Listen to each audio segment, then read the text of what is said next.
इंदापूरमध्ये bomb सापडलेले आहे। 9 सुतळी bomb सापडले आहेत। तब्बल 9 बॉम्ब, 3 पिस्टल आणि 2 तलवारी यासह दरोडेखोर पोलिसांच्या जाळ्यात आहेत। तर वालचंद नगर पोलिसांनी धडाकेबाज कारवाई या ठिकाणी केलेली आहे। सराईत गुन्हेगाराच्या पोलिसांनी मुसक्या आवळलेल्या आहेत।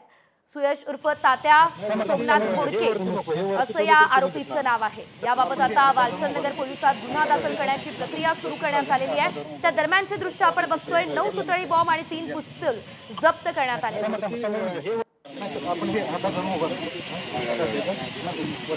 धडक कारवाई या ठिकाणी वालचंद नगर पोलिसांनी केलेली आहे। तब्बल 9 बॉम्ब या ठिकाणी या आरोपीकडून सापडलेले आहे आणि हा आरोपी सध्या पोलिसांच्या ताब्यात आहे।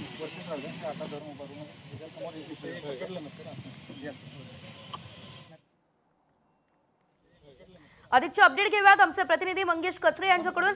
मंगेश, नेमकी काय कारवाई करण्यात आलेली आहे आणि नेमका काय कट होता, सविस्तर अपडेट।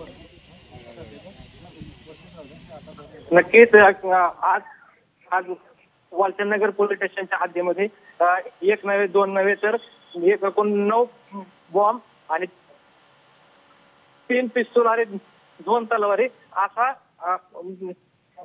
माल ताब्यात घेण्यात निश्चितच धन्यवाद मंगेश। या प्रकारे आपण बघतोय वालचंद नगर पोलिसांनी धडक कारवाई केलेली आहे आणि त्या दरम्यानची ही काही महत्त्वाची दृश्य।